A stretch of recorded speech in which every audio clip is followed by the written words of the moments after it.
کتنے خوش قسمت وہ لوگ ہوں گے جن کا سفارشی قرآن کریم بھی بن جائے گا اور رمضان کے روزے بھی ان کے لیے سفارشی بن جائیں گے، اور اللہ تعالی کے دربار میں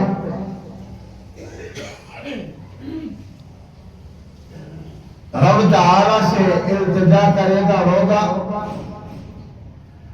کہ اے مالک و مولا،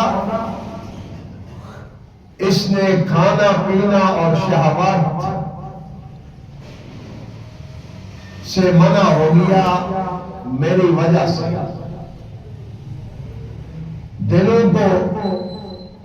یہ تمام چیزیں ترک کیا میری وجہ سے، اپنے اوپر مشقت برداشت کی، پیاس جیسی چیزوں نے ان کو ندھار کر دیا، ولیکن اس نے مجھے چھوڑا نہیں۔ ربا، میں اس کا سفارشی بن کر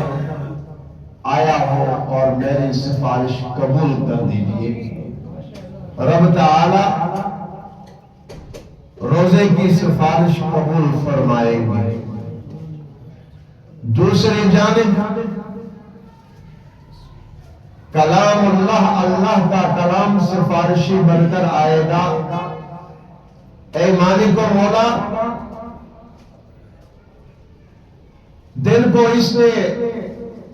روزے رکھا، اپنی محنت مشقت برداشت کی، راتوں کو مجھے سنتا رہا، کبھی قیام کی حالت میں، کبھی رکوع کی حالت میں، کبھی سجدے کی حالت میں، کبھی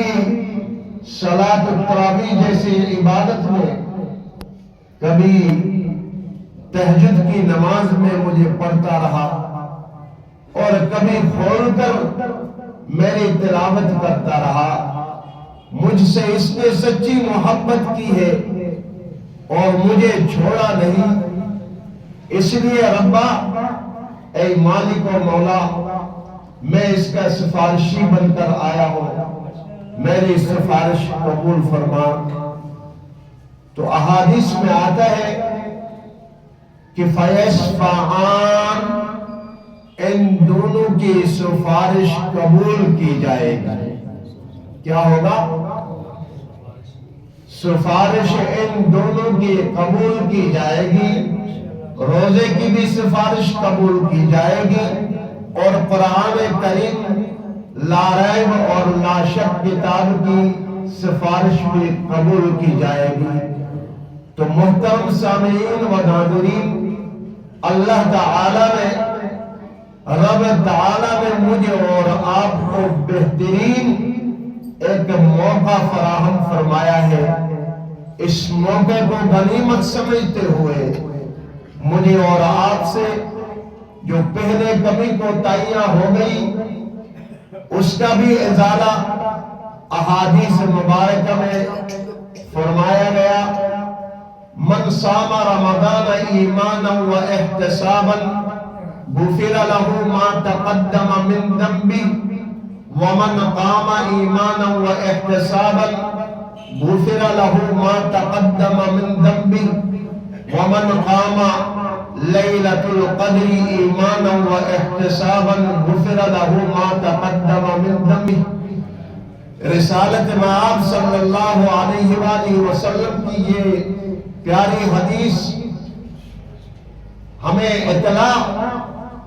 اور ہمیں یہ بتا دیتی ہے کہ جو ایمان اور احتساب سے کے ساتھ، ایمان اور احتساب کے ساتھ دلوں کو روزہ رکھے، پھر ایمان اور احتساب کے ساتھ راتوں کو رب تعالی کی عبادت کرے، ایمان اور احتساب کے ساتھ لیلۃ القدر کی تلاش میں لگا رہے، تو رب تعالی فرماتے ہیں اس کے پچھلے سارے گناہ میں نے معاف کر دیے۔